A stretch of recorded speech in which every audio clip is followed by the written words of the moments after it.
जी। ICC champions trophy India को बहुत मुबारक कि वो चैंपियन बन गया, लेकिन इस वक्त सोशल मीडिया बिलखसूस पाकिस्तान के अंदर जो एक सवाल उठाया जा रहा है, मुझे लगता है कि शायद मैं वो पहला आदमी हूँ जिसने वो फेसबुक पे सवाल पोस्ट किया। कुछ देर पहले शोएब अख्तर ने भी ये सवाल उठाया है कि पाकिस्तान इस चैंपियंस ट्रॉफी का मेज़बान था और फाइनल में जब अवार्ड्स दिए जा रहे थे, ट्रॉफी दी जा रही थी, सोवेनियर्स दिए जा रहे थे, तो पाकिस्तान का कोई नुमाइंदा वहाँ पे क्यों मौजूद नहीं था। आम तौर पे जब से हम क्रिकेट देख रहे हैं, हम देखते हैं कि जो भी मेज़बान मुल्क होता है उसकी लीडरशिप वहाँ पे मौजूद होती है। एटलीस्ट क्रिकेट बोर्ड के चेयरमैन होते हैं। सो वो वहाँ पे क्यों नहीं थे? लीडरशिप की अगर हम बात करें तो पाकिस्तान की फ़ौज के सरबराह वो भी वहाँ पे जा सकते थे। उनके साथ वज़ीर आज़म भी जा सकते थे। काफ़ी मशाक हैं और जनरल साहब तो ख़ास तौर पे नौजवानों को एंगेज करने की कोशिश कर रहे हैं। अभी अभी रिसेंटली 6 छक्के मरियम नवाज़ साहिबा ने मारे थे, वो भी जा सकती थी। क्रिकेट से गहरा ताल्लुक़ बनता है। उनके वालिद साहब जो प्राइम मिनिस्टर भी रहे और चीफ मिनिस्टर होते हुए उन्होंने एक फर्स्ट क्लास मैच भी खेला वेस्ट इंडीज़ के खिलाफ।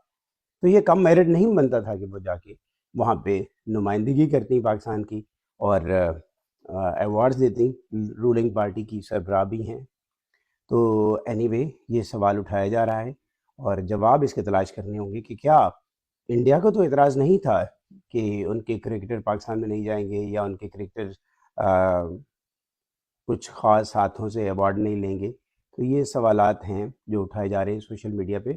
सो अब वापस आते हैं गेम की तरफ। तो इंडिया ने न्यूज़ीलैंड के ख़िलाफ़ बड़ी क्लिनिकल इनिंग खेली। बीच में कुछ ओवर्स के अंदर सर्टनली लगा जब रोहित शर्मा आउट हुए कि शायद न्यूजीलैंड की टीम कम बैक कर जाए, लेकिन ऐसा नहीं हुआ। इंडिया की स्ट्रेटजी कामयाब रही, 4 स्पिनर्स के साथ जाना, स्पिन ट्रैक को बेहतर इस्तेमाल करना। और ये भी लगता है कि न्यूजीलैंड की टीम जब शुरू के दायरा अच्छा इस्तेमाल कर चुकी थी, बैक एंड फोर्थ जब उसकी विकटें गिरी, 3 विकटें फिर 75 पे 57 फॉर नन एंड फिर 75 फॉर 3, तो इस वजह से वो फिर आगे नहीं बढ़ सके। आखिर में थोड़ा उन्होंने स्कोर को ज़रूर तेज़ी से बढ़ाया, लेकिन 250 समथिंग 251 बना सके। कम से कम 30 से 40 रन शॉर्ट थे। फिर केन विलियमसन जो कि इनफॉर्म बैट्समैन थे, वो बड़ी इनिंग नहीं खेल सके। इंडिया ने उसको बहुत स्ट्रेटजी से, जैसे मैं शुरू से कहता आया हूँ कि दायरे का इस्तेमाल मॉडर्न क्रिकेट के अंदर, उन्हें पता था कि दरमियान के ओवर्स में विकेट परेशान कर सकती है, तो उन्होंने दायरे का अच्छा इस्तेमाल किया और इसके लिए चार्ज या बेटन मैं कहूँगा कि वो संभाला। रोहित शर्मा ने तेज़ी से रन्स किए और बहुत आसानी से इंडिया को उन्होंने इब्तदाई ओवर्स में लीड दिलवा दी। यही वजह है कि जब वो आउट हुए या उनसे पहले कोहली आउट हुए, शुभमन गिल आउट हुए बैक टू बैक, तो इंडिया पे वो प्रेशर नहीं आया क्योंकि उन्होंने अच्छे रन रेट से स्कोर कर लिया था। तो इंडिया जब जीतता है तो पाकिस्तान के जो स्पेक्टेटर्स हैं वो समझते हैं कि वो एक बार फिर हार गए हैं। तो इसमें मुझे ऐसे ही वो एक टिकटॉक पे और इस तरह की जो वीडियो सोशल मीडिया के लिए बनाते हैं, शैदू वेला समथिंग उनका कोई नाम है, तो वो कहते हैं शरीको सड़ो। तो मैं तो ये नहीं कहूँगा कि शरीको सड़ो, सड़ने की बात नहीं है, मेहनत करने की बात है। जो लोग मेहनत करते हैं, जो अच्छी अप्रोच से क्रिकेट खेलते हैं, वो डेफिनेटली जीत जाते हैं। और आजकल जो मॉडर्न क्रिकेट है उसके अंदर मैं ये कहता हूँ कि निस्फ से कम गेम जो है वो ग्राउंड्स पे होती है और निस्फ से ज़्यादा जो क्रिकेट है या गेम है वो ग्राउंड से बाहर होती है। बाहर होने से मुराद उसमें ड्रेसिंग रूम भी शामिल है कि आपने उसका एनवायरनमेंट कैसा बना रखा है, बेंच स्ट्रेंथ क्या है।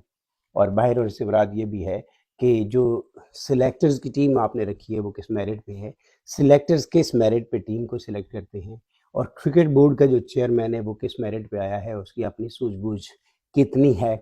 तो ये वो सारी चीज़ें हैं जो क्रिकेट को प्रमोट करती हैं और मेरिटोक्रेसी के ऊपर जब टीमें बनती हैं तो फिर जीतती हैं, जिसका एक शाहकार इस वक्त इंडिया की टीम है।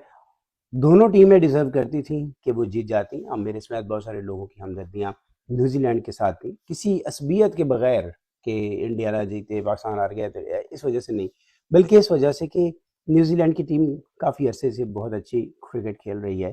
तो ख्वाहिश थी कि आईसीसी का एक बड़ा जो इवेंट है वो उसके नाम हो, लेकिन ऐसा नहीं हो सका। इंडिया की टीम ये भी जीत गई और उसने 2024 में T20 वर्ल्ड कप भी जीता है। तो बड़ी जेल की टीम खेल रही है और नया से नया शानदार इंस्पायरिंग टैलेंट टीम में शामिल हो रहा है। और न्यूजीलैंड को क्रेडिट ये जाता है कि आप ये देखें कि उसकी आबादी, अगर आप कमोबेश इस्लामाबाद, गिरदनवा और रावलपिंडी को मिला लें, تو اس نیوزی لینڈ کی کوئی اتنی آبادی بنے گی، تو اس میں سے اپنا وہ بیسٹ ٹیلنٹ اٹھا کے لائے ہیں جو فائنل تک جس نے کوالیفائی کیا ہے۔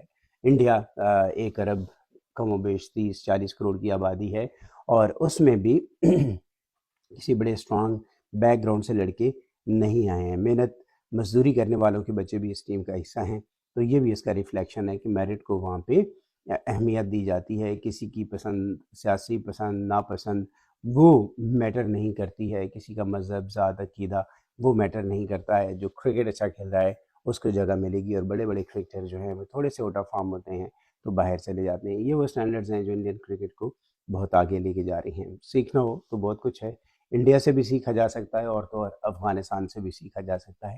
لیکن اگر نہ سیکھنا ہو، رشتہ داروں کو بورڈز کے سربراہ بنا دینا ہو، کیونکہ ظاہر ہے آپ کا آرڈر چلتا ہے، آپ کا حکم چلتا ہے، آپ کی طاقت چلتی ہے، یا بورڈ کا سربراہ اس کو بنانا ہو جس نے کسی لیڈر کے ساتھ کشتیوں میں گھومے لیے ہوئے ہیں، یا بورڈ کا سربراہ اس کو بنانا ہے، کیونکہ 3 بڑے اس وقت پاورز ہیں پاکستان کے اندر، تو اس کو سربراہ بنانا ہے جو ملک کے صدر ہیں، لیکن ان کا ایک بہت معتمد ساتھی ہے، جب بھی ان کی طاقت یا اختیار ہوتا ہے تو وہی سربراہ بن جاتے ہیں۔ آئی ڈونٹ نو کہ اس پہ ان کا کرائیٹیریا کیا ہے، کرکٹ بارے میں ان کی کیا اپروچ تھی جس کی وجہ سے وہ بار بار بنتے ہیں۔ سو اینی وے، بادشاہ لوگ ہیں، جو چاہیں وہ کرتے رہیں اداروں کے ساتھ، کرکٹ کے ساتھ۔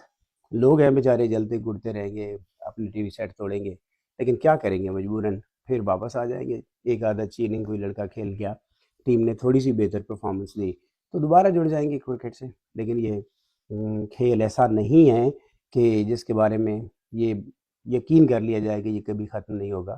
اس سے بھی زیادہ پاورفل گیمز میں پاکستان بہت پاورفلی اپنی موجودگی ظاہر کرتا رہا ہے، اسکواش بالخصوص، ہاکی، اور اب دونوں کا نام و نشان نہیں ہے۔ کرکٹ، سپورٹس، آرٹ، یہ وہ شعبے ہوتے ہیں جس کے اندر سے قوموں کا مورال بڑھتا ہے، اور قوموں کی اسپرٹ کو وہ ریفلیکٹ کرتے ہیں۔ اس اسپرٹ کو مرنا نہیں چاہیے، اور اگر اس کو زندہ رکھنا ہے تو میریٹوکریسی اس پہ کام کرنا ہوگا، اور وہ میرٹس پھر صرف بورڈ میں نہیں ہوتا۔ بہت ساری میمز بن رہی ہیں، ایک ہی میم کا حوالہ دوں گا۔ کچھ لوگ یہ لکھ رہے ہیں کہ اب تو لگتا ہے کہ پاکستان کی کرکٹ ٹیم نے اگر جیتنا ہے تو اسکور بورڈ کا انتظام جو ہے وہ بھی حال ہی میں الیکشن کمیشن سے ایک صاحب ریٹائر ہوئے ہیں ان کو دے دیا جائے، تو شاید وہ اعداد و شمار ایسے شو کرے کہ پاکستان کی ٹیم جیتی ہوئی نظر آئے۔ ادروائز تو کوئی اور آپشن رہا نہیں ہے۔ سو اگر اسے بچنا ہے تو میرٹ، میرٹ اینڈ میرٹ۔